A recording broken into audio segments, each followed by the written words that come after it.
Hello, everybody. Welcome back. This is ExO Economy Town Hall number 14. We've got an excellent panel today, and we're going to be talking about cybersecurity and all of the hacks and things that are going on in the environment. So put your questions in chat.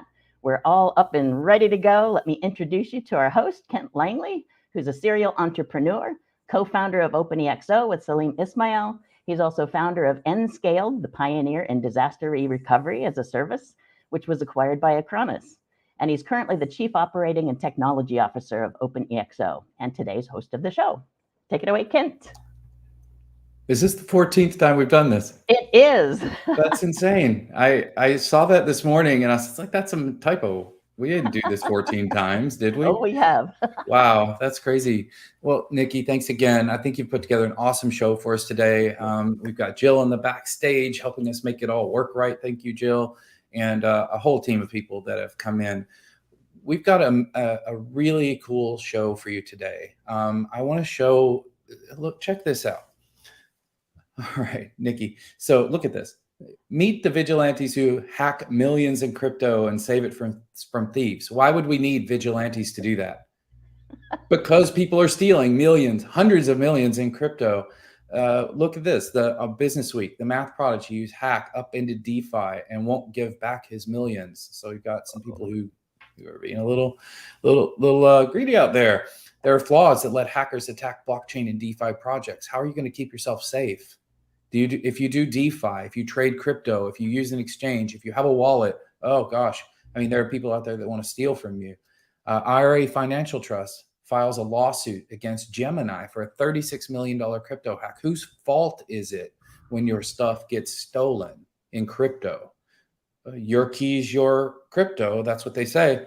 So, you know, and then a really popular one everybody's heard about is Bored Ape Yacht Club. The community suffers third major hack of 2022. It's only June.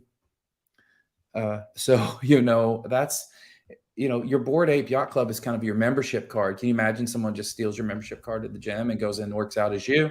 I don't know how that would work, but, you know, it's kind of an interesting thing. And then the company, Yuga Labs, confirming a Discord server hack, 200 ETH stolen. I mean, this is crazy, and it's happening and happening and happening. So what you've done for us today, Nikki, is you've brought together a great panel. We've got two folks who I want to introduce quickly, and then we're just going to get right into it. We've got Dr. Ryan Wegner. Ryan is a veteran cybersecurity professional working in cryptocurrency and decentralized finance. He is a senior leader and responsible for identifying and mitigating cyber risk and reporting to executives on a routine basis. Ryan's passionate about technology and security. He's got a strong academic background in AI and artificial intelligence and a personal interest in virtual reality and the metaverse. Currently, though, Ryan is a senior security engineer with Polygon Technology and was just previously VP of security at CoinSquare. So he is right in the thick of it. All these things that I was talking about, he's seeing it in his day-to-day job. We also have with us today Joshua Gottlieb. Since 2017, Josh has been using client-side encryption to secure millions of dollars worth of cryptocurrency for dozens of clients who've never lost money from a hack, according to Joshua. He was hired recently by a blockchain and ICO specialist to design a $100 million private offering protected by client-side encryption. So he knows what to do to protect some of these assets. And this project was also covered by MIT Technology Review in 2019. He worked at State Street Bank in the State Street Digital Department to create cybersecurity procedures to securely hold billions worth of cryptocurrency, again, using client-side encryption. So Josh, a client-side encryption guru, and we have him here today. And an interesting quick story about Josh is recently a business approached him to pay a ransom. They were being asked to pay a ransom using cryptocurrency. And so the business approaches him to help. They did pay the ransom to unlock the business files. Now that, you know, he helped them do that. So this is good. They got their files back. But in a way, right, the bad guy won to a degree. So Josh decided to create a consultancy to implement best practices learned from these types of experience in his background. So let's get Josh and Dr. Ryan Wegner on stage. Gentlemen, so good to have you here today. It's great to be here. Thanks for having me. Did I miss anything, Josh or Ryan, in your intro that you wish I had shared? You got it, Ken. I Okay. also implement client-side encryption into the back end of applications also. So a little bit of application development. Got it. And are you hands-on, working hands-on in programming? Yes. Great. So this is awesome. So, and Ryan, we had a great chat a little bit backstage earlier. So we were talking a little bit about some of the things that happen to people and some of the things that you see. We've got a number of questions that have come in from the audience today. And I'll just remind everybody out there that today is a conversation. We're here to inform you and to help you understand what might be going on in crypto. I showed that big smattering of headlines before we started because you know what? This is happening every day. There's something, it seems like, every single day. So let's start out with kind of a broad question around that. Cybersecurity, NFTs, blockchains, cryptocurrency. We'll keep those four things in mind. What's going on? I mean, why are there hacks every single day or week? Each of you, give me your ideas. So what you think is going on here? So if you drill down a little bit deeper, and Ryan could comment on this too, feel free to jump in. Most of the hacks are due to this multi-signature wallet design. Now, different DAOs will have multi-signature to be more decentralized, but if one configuration or one line of code alters the rules of governing that multi-signature wallet, then that could be exploited and become a vulnerability to that pool of funds. Okay, let's take a quick step back before you jump in, Ryan. Multi-signature wallet design, DAOs. You threw a few things out there. We want to make sure that we keep our audience informed. So DAO, distributed autonomous organization. I have my definitions of DAO. What do you think of DAO is, Josh? So I think that's right, but to drill down on that a little bit more, is that a DAO is a collective of people that may not know each other or trust each other, but will submit their money to a smart contract, which is essentially a wallet with preset rules to govern the funds. And why might I need a multi-signature contract? Multi-signature contract enables a fund or this governing body to not be susceptible to one bad actor, and that a group of people can sign off on making decisions before moving funds. Right, like say we want to move some money from the treasury into an operations wallet, it might require 3 signatures out of 5. So a lot like multi-signers on a checking account or something like that to tie to something, back to something. So Ryan, what do you think? What's going on out there? Why are there so many hacks every day? Yeah, so I think there's a lot of adversaries who see opportunity to move money quickly and pseudo-anonymously. And there's also kind of a knowledge gap between the users of the system and the adversaries. So you have a lot of users come to this space who don't necessarily have a good grasp of how cryptocurrencies work, but they really want to get involved because there's a lot of opportunities that cryptocurrencies provide. So what I see is a lot of actors are very brazen in stealing funds because they feel like if they can get a hold of cryptocurrency, they can move it quite easily across a blockchain. And if they can get it to an exit point where they can off-ramp it into fiat, they feel like they've gotten away with the crime. It's a wonderful platform for money laundering in that respect. So, I mean, I do see from your perspective, Josh, with the multi-sigs, I'm also seeing a lot of social engineering and a lot of smart contract bugs that are causing a lot of funds to be stolen. So some of the big ones where you're losing hundreds of millions of dollars, often that has to do with a bug in the smart contract, like reentry or something where someone can exploit that contract to steal money. And I'm seeing a lot of the smaller hacks that are in the, $10,000 and less, and even in the $100,000 less are people being exploited and giving up their seed phrases, for example. Then adversaries, once they have their seed phrase, can go in and basically drain their wallet of cryptocurrencies or investment scams. We see a lot of those where people are promised extremely high returns, like in 30, 40% returns. So they hand over their money and they hand over their crypto, and then it's effectively a Ponzi scheme. So we're seeing a lot of the same schemes we used to see in traditional finance are making a massive resurgent because of, I mean, to some degree, I'm going to say the taboo, lack of regulation in the cryptocurrency space.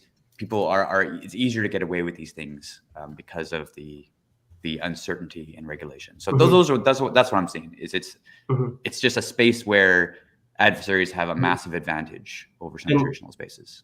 And Ryan, just to comment on the Ponzi scheme piece of it, is that it's not always a cybersecurity flaw that causes rapid loss of funds. It may be an economic flaw, like with Terra recently.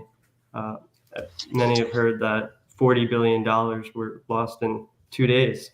And I had actually worked with the Terra team previously on the basis.cash protocol. And I publicly explained that this economic flaw, and was working with the team on a different protocol to fix it. But that protocol quickly went to zero also, and I was warning other funds about the risks of that also. So when dealing with cybersecurity, you also take into consideration the economic model and its security. I love that point, Josh. Really quickly, I want to just do a quick shout out. I see some folks have said hi. So Luca, Stefano, it's great to see you. You guys are regular attendees of our show, so it's so nice to see you out there in Italy and wherever you are out there in the world. So thanks for joining us today. What is it they always say on the YouTube? Give us a like and a subscribe. No, it's like, yeah. I always get a kick out of that. It never makes me click the button, but yeah, it's kind of funny to say now. I think that a couple of quick things I want to make sure I pluck out there. You said seed phrases. What's seed phrase? We do have to define these kind of terms as we go through. So I'll be plucking a little bit of these out. Then we'll circle back around to the cybersecurity things. So who wants to take that one? I can start with that one, and Josh, feel free to jump in and clarify. But so when you want to set up a wallet to hold your cryptocurrencies, it has to have a private and public key. And you can derive the private keys to your wallets using a seed phrase, which is easier to remember and can be used to recover. So instead of having to remember your private key, you're given in MetaMask, it's typically a 12-word seed phrase. There's also 24-word seed phrases in Ledger, which is a hardware wallet. Now that seed phrase, anybody who has that can recover your wallet. So that you might be used to kind of in traditional, logging into sites, you'll have like multi-factor authentication, that sort of thing. With the seed phrase, there is no multi-factor authentication. If someone has those 12 words, they can recover your wallet. Which also means if you ever come across a piece of paper that has 12 random words on it, you may have just cashed in on somebody. Josh, is there anything you want to add to that? Oh man, yeah, no, yeah. So it's like the ingredients that when you mix them all together, bam, you get somebody's wallet. Yeah, exactly. Yeah, basically. Right. Yeah. I'll add a little bit something to that. It's like, why are there so many codes or that we have here? We have a private key, we have a public key, and we have a seed phrase. Why do we have those three? So the public key is like an email, so people can send money to your wallet. Of course, everyone would like their public key to be very public. And then if you reuse that public key attached to this private key enough times, you're increasing the probability of someone detecting or figuring out what that private key is, which could increase the risk of your funds being stolen. Now, this rarely happens, but best practices would be to generate more private keys associated with the same seed phrase and rotating those the private keys you use for your funds. I just made up my mind to do something on this show. I'm going to sort of think of that as a tip moment, right? You've just given a couple of really good tips, and I'll reiterate them and feel free to add. Protect your seed words. Again, if someone has all of them, 12 or 24 or 4,000, it doesn't matter. If they have them all, they can reconstitute your wallet and they are you effectively. That's what people sometimes don't connect. And then the second thing was don't reuse. So this don't reuse concept. When you're using any crypto wallet, you will generate things like receive addresses. This is where people send you tokens.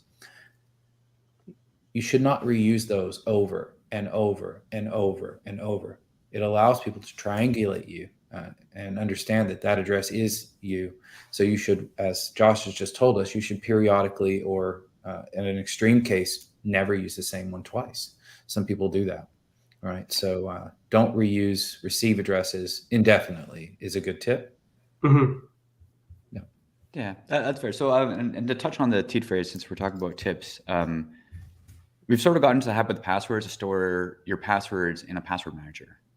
You should never store your seed phrase in electronic form anywhere. I highly discourage it. So don't put it on your Google Drive. Don't put it in your 1Password account. One of the best places for a seed phrase is written down on a piece of paper, and that piece of paper held in a bank vault somewhere. That's kind of extreme. But if I talk to kind of institutional clients, that's why I would recommend. And I had recommend to the point where you could split up your seed phrase into 5 or 6 chunks and put them at 5 or 6 different banks. This depends on how paranoid you are. But even just in a safe in your office or something, if you're not expecting people to break into your house. The idea is if you store it electronically, there's more chance of someone coming across it. And there have been cases where if you go into Google Drive and there's people's seed phrase sitting on Google Drive just ready, so your Gmail gets compromised and there goes your entire wallet. Sorry, Ken, go ahead. Yeah, no, I love that. If you're not expecting someone to break into your house, okay. No, yeah, well, I mean, it depends on where you live. I don't want to, Who are you again, yeah. Dr. Ryan? No, okay, no, I'm kidding. No, that's great. So this is awesome. So as we go along, guys, let's just take a time for a tip and share that. I think that's wonderful. You also, I want to talk about. Okay, here's a fun one. Both of you have positions. Ryan, you're at Polygon. Josh, you're helping clients protect their assets in a variety of ways. You've probably seen some crazy things without incriminating anyone or naming anything that would be personally identifiable information. Would either of you like to kind of say what's the wildest thing or the craziest thing you've seen in the last few months? I can. Go ahead, Josh. You have one on top of your head. I have one on the top of my mind. Now this happened. Go for it. This happened about 1.5 years ago, I'd say, and it's public. So I was working with this DAO called Nexus Mutual, which insures smart contracts against hacks. Very interesting DAO there. And the CEO was a target of a very advanced hack. So when you're signing a MetaMask transaction, now that's the wallet used to send Ethereum, all you just see is a bunch of code that isn't human readable. So if you're not paying attention to where you're sending it, it's hard to see where it will be going. And the CEO of this company, Nexus Mutual, was hacked, and he sent millions of dollars worth of NXM, which is their currency, to this hacker, and the hacker got away with the funds. And that wasn't actually covered because he sent it, and it wasn't with the smart contract. His MetaMask got hacked directly. So people could be very tricky, and maybe don't use a hot wallet for a very large transaction like that. Okay, so a couple of quick things there. You've given another tip there. Don't use a hot wallet. We're going to come back to that, okay? Mm-hmm. But the other was, what fundamental mistake was made here? What is this a social engineering hack? Was it a technology issue? Was it client side? Was it server side? Just to clarify for the audience, what was the fundamental mistake the user made that allowed the hacker to win in this case? The fundamental mistake is double checking the address to where you're sending the money. It's the simple thing, isn't it? Right. And these addresses are all unique every single time. And usually if you take a look at, say, the first date and the last date, the odds that those would match across any two addresses are quite low. I mean, checking the entire key can be tedious, but if it's enough money, maybe you should, right? Right. So that's a really interesting one. Ryan, you said you had one. perhaps. Yeah. So I mean, there's so many. It seems like every day there's more. But you know what? I'd like to talk a little bit about one that is public, and a lot of them are public simply because the nature of the chains. People find out when a company's been hacked. So they come out more often and just disclose it, mostly on Twitter, as soon as it happens, which is That's fascinating. true. Yeah.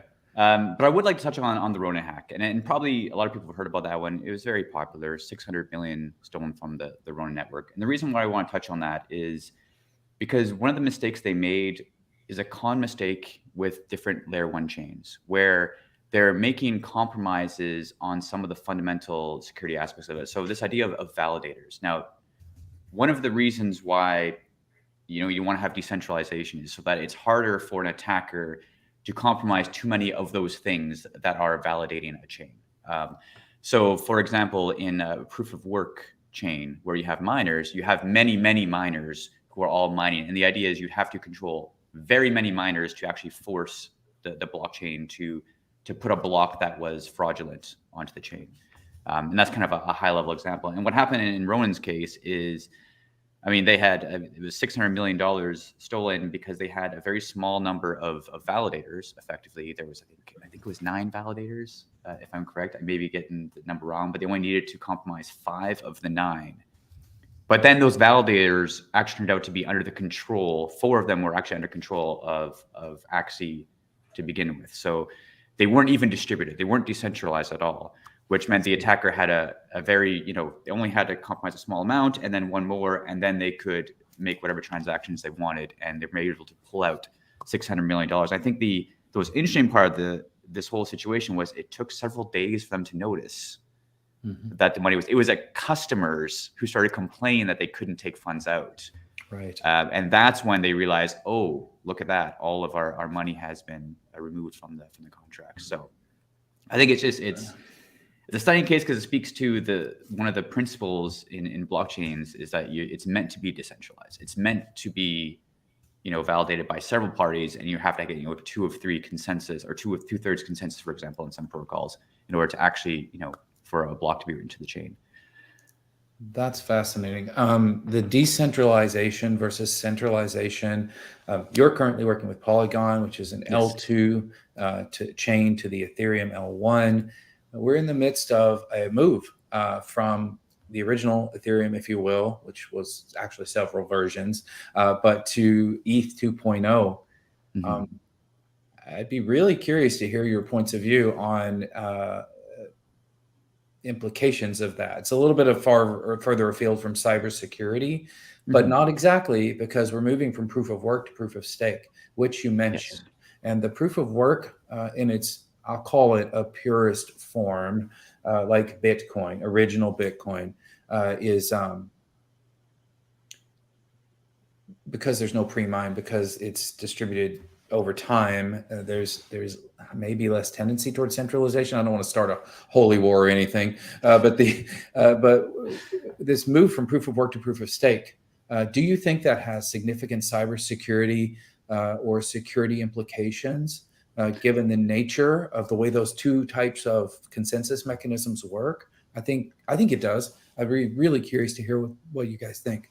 Yeah. So I think from my perspective, if proof of stake is done properly, I'm less concerned. Where I am concerned, and it's been highlighted by several people in the community these days, recently, when you have these services like Lido. I don't want to pick on Lido. I have nothing against them, but what they're effectively doing is they're pooling together a bunch of validators, which means the validators, if they get enough validators under their umbrella, they can sort of shift away from the decentralization. If they get 51% effectively of all validators, and they have some control over that, then you lose decentralization. There's another one called Rocketpool, which has a slightly different approach to it, where it's a little more decentralized. But in the same vein, the idea is getting these validators together. And one of the reasons they do that is it takes 32 ETH to become a validator, and there's some technical complexity to becoming a validator as well. So at today's prices, that's about $64,000. I haven't checked the prices today, which is pretty steep. So not anybody can become a validator. So it makes more sense if you want to stake your ETH to join one of these pools where you could stake like 5 or 6 ETH or however many ETH you have and still get some returns on it. But that does to some degree compromise the security of the chain, in my opinion. Yeah. Josh, over. I just checked. 32 ETH today is roughly $57,100. And so there's, as was mentioned earlier, there's an economic thing at play here. It's actually most people can't ever become a validator in that context. I mean, that's just too high a bar. So I think that's super interesting just by itself. Josh, did you want to weigh in on that? Yeah, I have a few comments on the layer 2 in cybersecurity surrounding. So Polygon has multiple approaches to layer 2, and Bitcoin's layer 2 is Lightning Network, and a common approach to layer 2 is that you put money in a wallet and you lock it up for a multi-sig wallet, and you lock it up for a period of time, and then the money that's locked up is now transferred to layer 2, and transactions happen faster and cheaper. That's the general model that's been effective. Yep. And so the cybersecurity risks are heightened because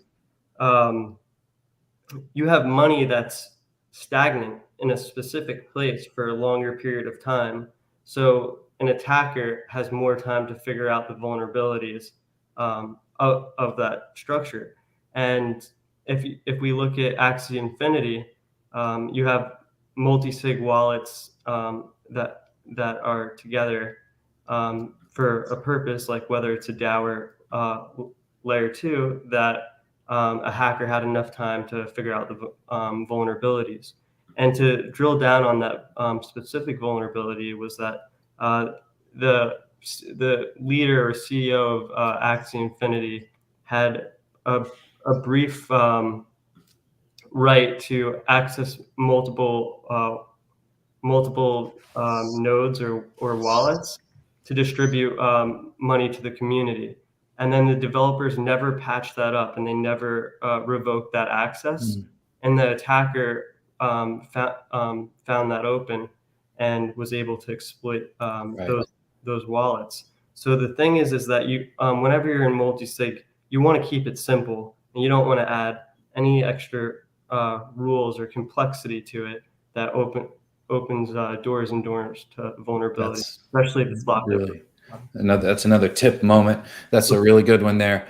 So I'm going to do something real quick. We have had Salim pop into the back end here. So in just a second, Salim Ismail is going to join. Salim Ismail is my co-founder at OpenExO. I have a whole bunch of things, like a list of things here for Salim. He was the former founder of Angstro, which is a company he sold to Google in 2010. He's a board member at the X Prize Foundation and co-founding executive director of Singularity University. He's also the founding member and co-founding member and director of the Fast Track Institute, where they're trying to apply technology for humanity. And the thing that led us all together here today, believe it or not, was a little book he wrote back in 2014 called Exponential Organizations that became a number of companies that is now called OpenExO and the ExO Economy. And so here we are. So let's get Salim on. And I also, hey there, Salim, welcome. Glad you can make it. Hey, folks, great to be here. I say, so we've got Ryan and Josh here, and we've been talking cybersecurity. You've been backstage to listen for a little bit. I'm going to circle back and do a couple of many questions.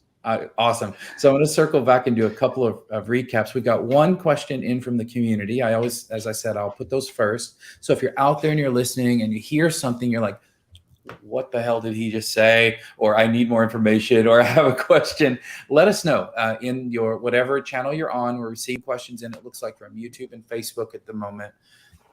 This question is from Stefano. Hi again, Stefano.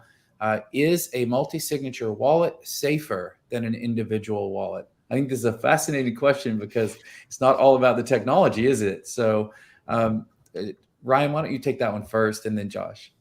Yeah. So I guess it depends on its use. That's where I'm going to go. Like, what do you want to use it for? If you have a group of people who are making decisions and have access to, especially access to other people's funds, then you probably want to lean towards a multi-sig wallet, because then not one person can effectively do like a rug pull, which would be like take all the money out of a project or move all the money without consent. So in those situations, it definitely makes sense to have a multi-sig wallet with a good proportion, right? You want enough people in that multi-sig wallet. So like a 3 of 5 is fairly good. If you're talking like a 5 of 10 or something, like the bigger the numbers, the better. Although the slower it is to react to kind of the wishes of the community to move money. But an individual wallet, personally, I like the idea of having all my funds in an individual wallet and then just protecting my own seed phrase and my own private keys in a very secure way, so that I don't have to trust other people. It then becomes trust, right? Do I trust those other people with the other signatures? Josh, any thoughts? Yeah, so multi-sig is generally safer when managing funds for a group of people. However, like I said, when dealing with multi-sig, keep the rules as simple as possible, because whenever you make changes or special permissions, even if it's for a short period of time, it is opening doors to vulnerabilities and risk. There's a funny kind of, I don't know if it's full on meme, but there's a bit of a governance meme around trying to do transactions in multi-signature wallets in DAOs, right? It's really not fun, because you're trying to, you might have 7 people and only 5 need to sign, but trying to get those 7 people in somehow 7 people in 14 time zones to all coordinate and do the thing it's actually really hard. So it's safer just because it's so hard to do transactions. Yes, it's probably not going to move. It's also interesting because it's almost like they're to some, and this is a kind of a tangent, but the idea that not only is the crypto community trying to speedrun finance, they're trying to speedrun governance. You can see sort of the governance come up and the different sort of forms of governance that are being proposed. And you look back over history and it's like, yeah, a lot of these things have been tried. Go ahead and try them again. I think it's wonderful to see, but there is a lot of kind of discovering maybe representative government is a better way to go than having everybody have a vote on every proposal. Anyways, I'll leave that there. No, I love that one. We could do a whole show on DAO governance, right? Where we talk about all the issues that come up around that, and insecurity included. I just want to hit a couple of key things from multiple questions that came in. These are basic things. So let's try to sort of quick hit these and get them out there. But if you wanted to step back, and I'll start with you, Ryan, what is cybersecurity and why do you need it for blockchain?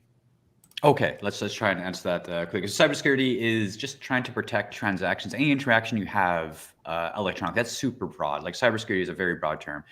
But effectively, if it happens on the internet and you want to have some security around it, especially with financial, it's cybersecurity. So ensuring that you can safely interact with people, across the world is how I'd summarize. Now, Josh, you made a lot of a comment about, and a lot of your bio that I received talks about client side. Can you talk a little bit about the difference between client side security and server side security and why that matters? Yes. So client side security is all about holding your own keys and managing your own keys as an organization, if you're an organization. Now, a lot of the big tech companies, they don't offer client-side encryption so they do offer it, but at a reasonable price. And then also when you're working with multiple cloud providers, it's very difficult to manage different sets of keys with a multi-cloud application or multiple applications across the cloud. And you really need it because it reflects the ethos of crypto. You need it because let's say that Google is hosting its own blockchain. Well, then you're subject to the political bias of Google, and if you look behind the Snowden leaks of 2016, a lot of the big tech companies have a backdoor to the the government or governing bodies, and do you want to be building very large financial markets upon those foundations? So big thing comes down to who controls your keys. Exactly. Short, right? So I think that's right, and so you need to decide how much you're willing to delegate as a user, don't you? How safe do you feel with your service providers and things like that? The difference between running your own Bitcoin wallet or using Coinbase, right? You know, I have a metaphysical question, quick one. go for it. You know, one of the commentaries I've heard repeatedly about blockchain is that you end up with a trustless system that you, because of the multi-party management and stakeholder and balancing, etc., you actually don't need to trust the counterparty, and you don't have counterparty risk. However, as we move forward, like you end up either having to trust Axie Infinity has enough validators or not. What do you guys feel about that? Is it a holy grail, or does blockchain and proof of stake, proof of work get us closer than most other systems, but it's this asymptotic issue? Where do you guys sit philosophically on that? Yeah, so that's a very interesting question. I think it provides a mechanism where you could potentially have a trustless system insofar as every block written to the blockchain has been validated in a decentralized fashion. If you have enough validators, if you're following kind of these laws, but what you build on top of that still requires trusted parties, no doubt. Like when you're talking about multi-sig wallets, when you're talking about DAOs, I think we're recognizing it's while the base layer is trustless, everything built on top, just like everything else we do, requires trust between people to interact. Go ahead, Josh. Thoughts? Yes. So in a really extreme example, on one end of the spectrum, you have Bitcoin, and that's pretty costly to run. It's a slow system, and the economic incentives are really strong, which makes it very resilient. It has not been hacked all these years, and it has proven to be this digital gold. And then, so a lot of Bitcoin maximalists said, hey, it's only Bitcoin, everything else, will fall through. Ethereum has really come over the years to prove itself, to show that, some basic applications could be built and be protected on the system when we're working properly. And so Polygon now is exploring faster transactions and a lower level of security that could still be trusted with the economic incentives. And so I strongly believe that we're building towards a future where you don't have to trust an individual, and these decentralized networks are actually more reliable. One thing to note, to be very careful about, is that when you do have a DAO, not only are there security vulnerabilities, but very recently the trending topic is bribing DAOs. So what if those validators are bribed by a larger DAO or a larger economic entity to vote for a certain thing to influence where the funds are going? So you want to be very, very careful working with smaller DAOs, because this bribing model can really undermine the values of a small DAO. That's really interesting. Salim, I'm going to flip one back to you. So exponential organizations, these are organizations that presumably will harness exponential technologies and techniques to grow 10 times faster than their peers in the same segment. What do you think these types of companies must do when it comes to things like blockchains, cryptocurrency, DAOs, in order to be exponential organizations? I think there's a graph in my head on, and I'm sure somebody's drawn it somewhere, on trust. You think? I don't know. Trust, No. and trust and scale, right? And if you want to scale, then trust goes down.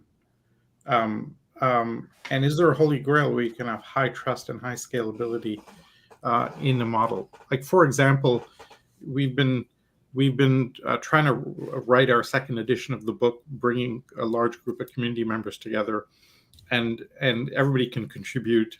And it's this wonderful hive mind thing in theory, but some contributors late, somebody's overwritten their piece, and it's a shit show of messiness, and you kind of lose the gold in the chaos of that multi stakeholder environment. And so whereas if we had a small curated group, they might do really well for a bit, but then it doesn't really scale, right? And so I think if you apply this writ large, the big question is, how do you scale trust is the fundamental question here. The programmability of, say, NFTs or crypto and so on make it more powerful to scale trust than anything we've ever seen before. But I think it's like it's more fragile. Like it's great until it breaks, and then it really breaks. Right? And then and then you can't put it back together again. It's like spinning glass. It's really beautiful for a while, and then one little ting, and the whole thing shatters. And that's kind of like some of the metaphors that are appearing to me.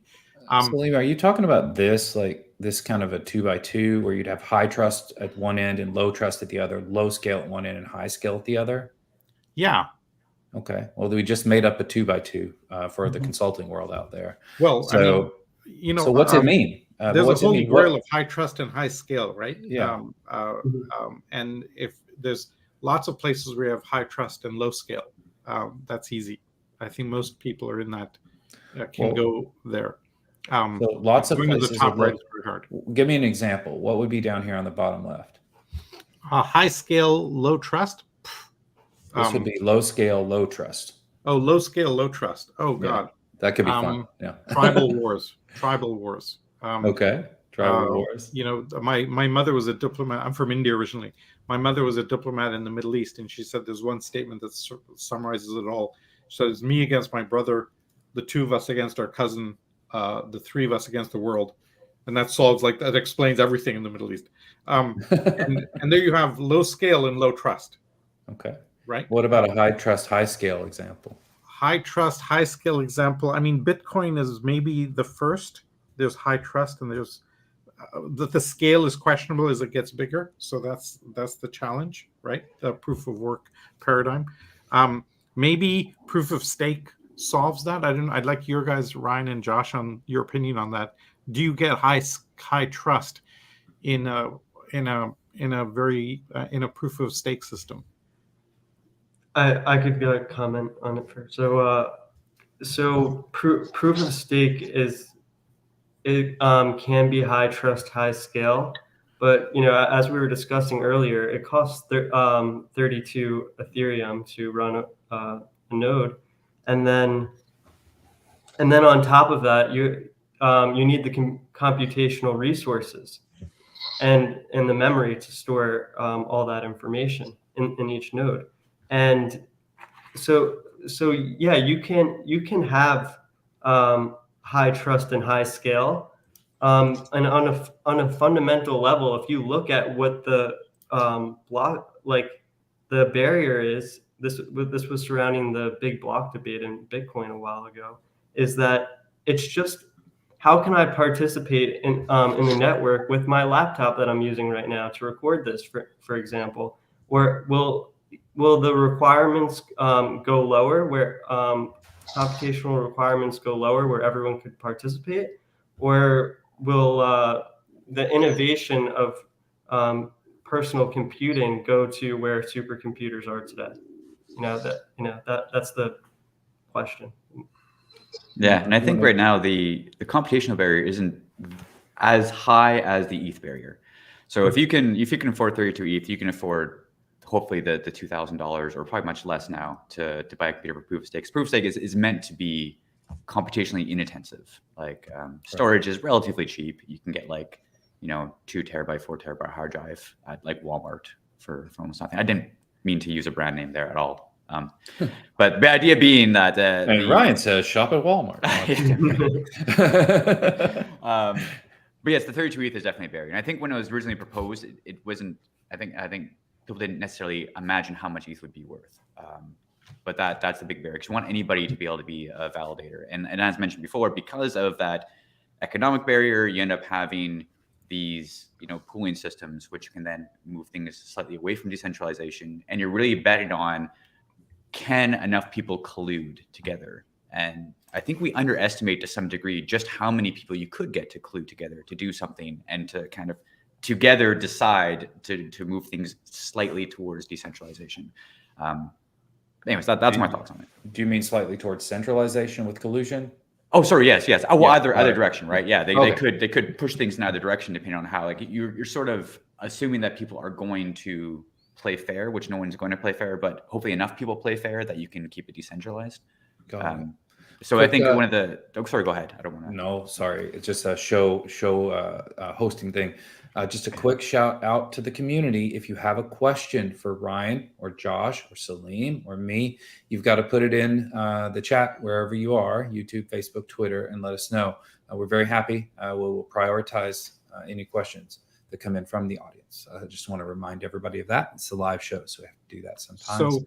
So there's I just want to add, if we go back to that 2x2, essentially scale, if you're willing to pay, then you can get trust at scale.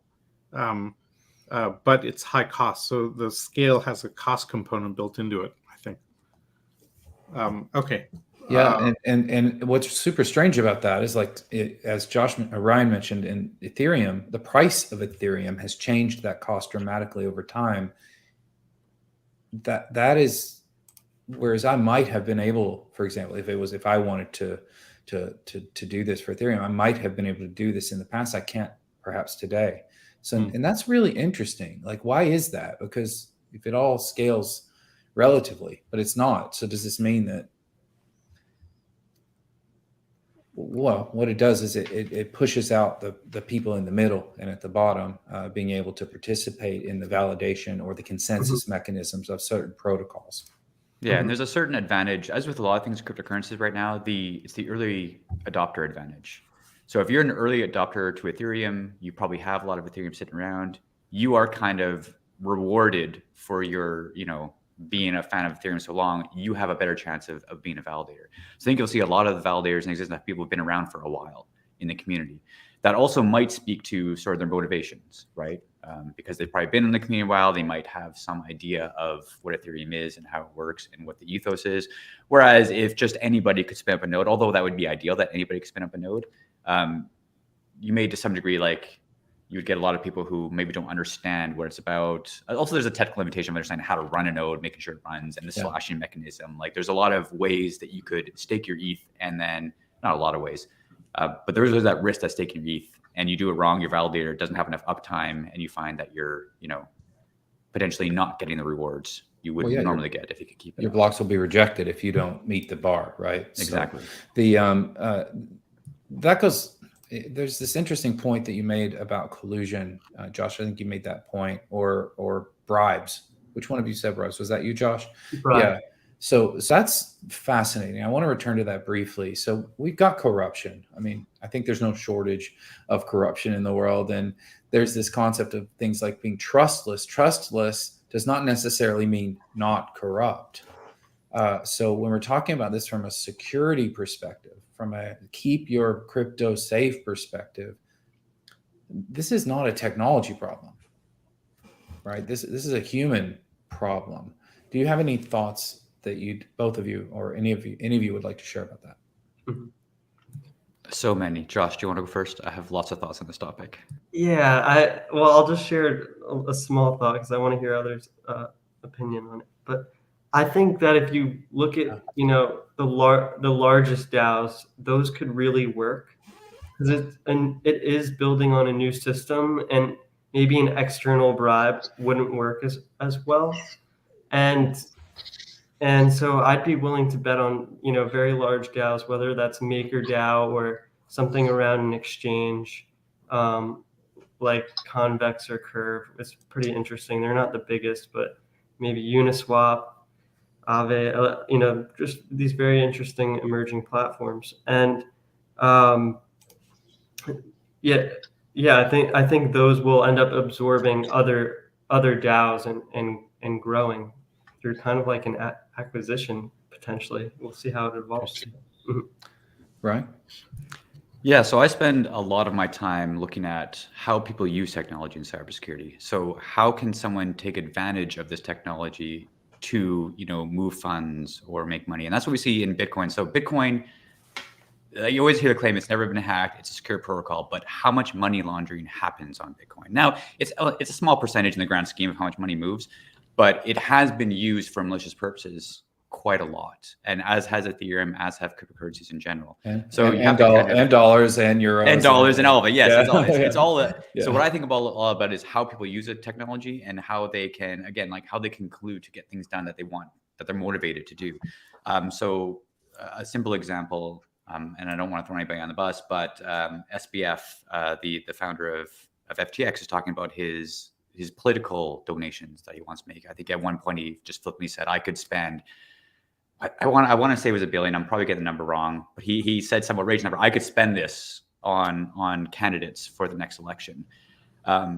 So that is like that's not a technology thing. That's somebody who rose using technology who can now use that money to influence politics, right? Mm-hmm. So not that I'm saying it's malicious or anything. I'm just saying that I think about what people are going to do with the technology and the gains in the technology. So what are the DAOs? What's their motivations? Are they, what do they want to do at the end? Especially when you start seeing centralization and DAOs merging together, what's their purpose? What's their end game? Is the kind of things that I think about. Salim, you had a story, and I was just trying to remember. You had a story you told me about airport corruption. Do you remember this one where they had come up with a method to deter corruption in the building of an airport? There was a big Canadian company that built an airport in a Latin American company. I'll keep the name off just for security reasons. But the first thing that happens when you build an infrastructure project in a third world country is the mayor's brother comes and says, hey, my construction firm is really the firm you want to use, et cetera, et cetera. And the CEO of the construction firm is going nuts, going, I can't, I got my shirt, lost my shirt on those 3 projects in other countries. I cannot have this happen here. So what do you do? So he did something amazing. He called the Prime Minister's office in Canada and said, look, I want you to say that you're overseeing this project. You don't have to do anything, but I need you to provide oversight. And did the same with the head of state for that country. And so when somebody came asking, he basically said, go get approval from those 2 offices. And if you get approval to be a vendor by those 2 offices, I'm good to go. And it completely stifled it. But essentially there you're putting trust in a third party and making it harder, right? And if that third party is a blockchain or a smart contract or a multi-signature wallet, don't you get the same thing? Yeah, it could well be you're just increasing the friction level there to try and get the bar gets higher, which is essentially most of cybersecurity is just making the bar higher, right?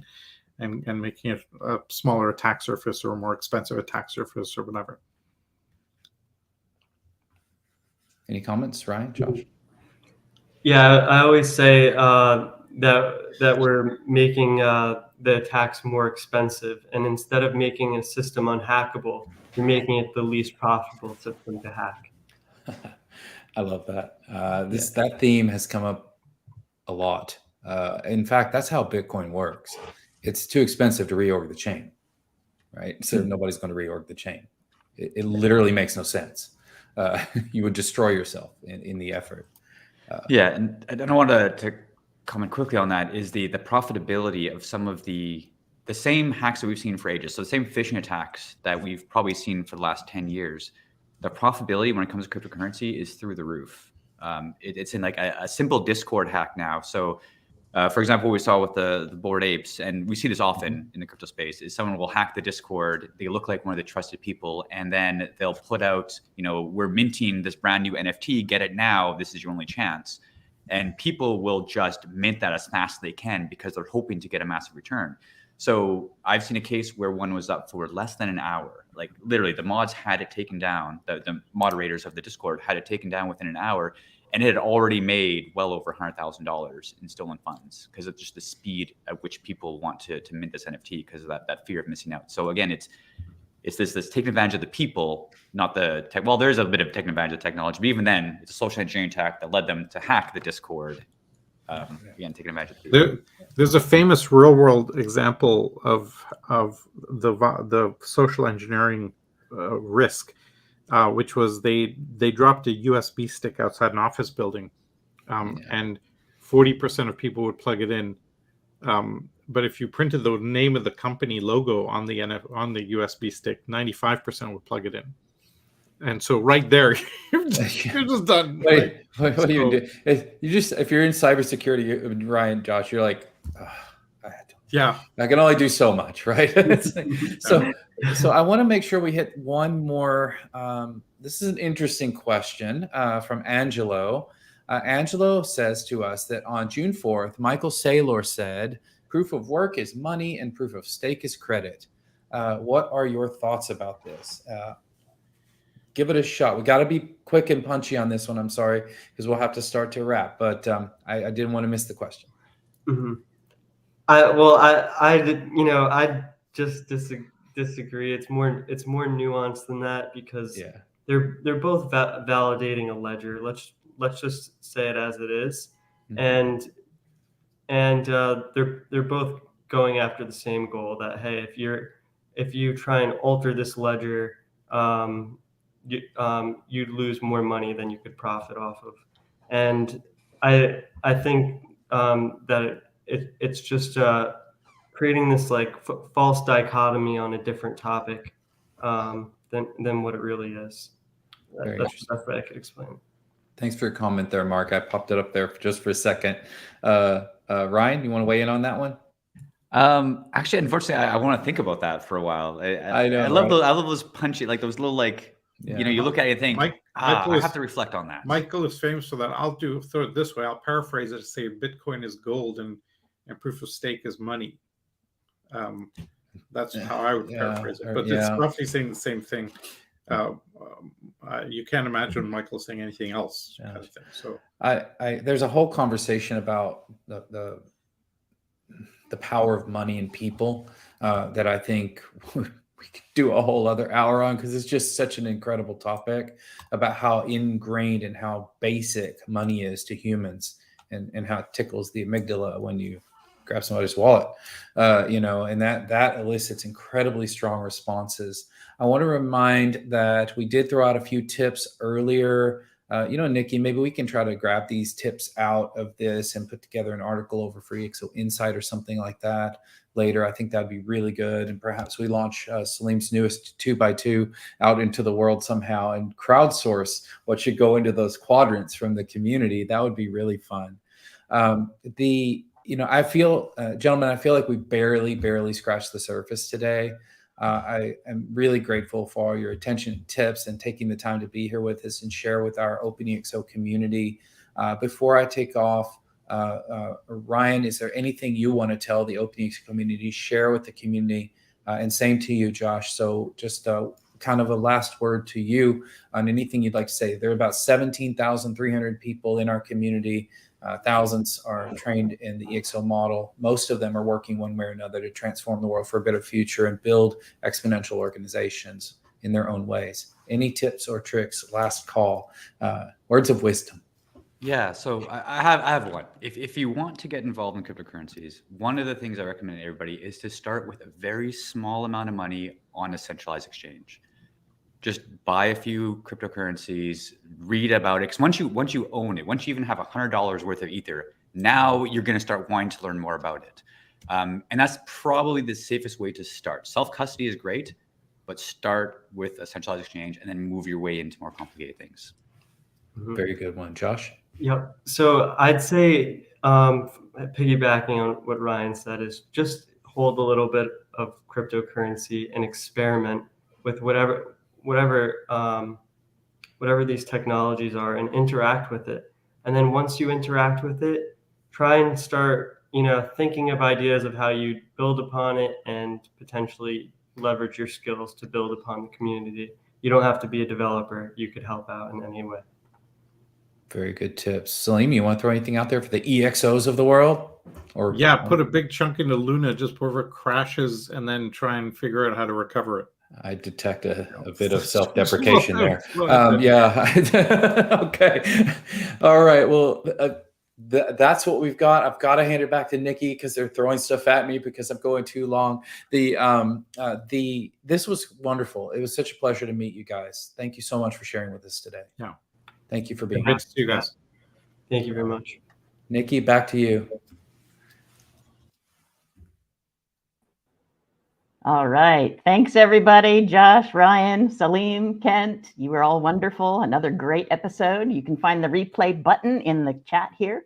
And I just wanted to thank the team behind us. We've got Jill in the background running the show here. Kevin is a backup. He's saved us many times. Thank you, Kevin. And our ExO Angels, we just came off of a 30 doubling challenge. So we've got a lot of winners. We've got 38 winners that won over 10,000 tokens just by playing a game. So help us out. We're going to turn that into experience points challenges. And we're going to keep going with the team-based model, building out the community to do exactly what we talked about today. So all the good parts of what we talked about today. So be safe, be good, and be exponential. Ciao.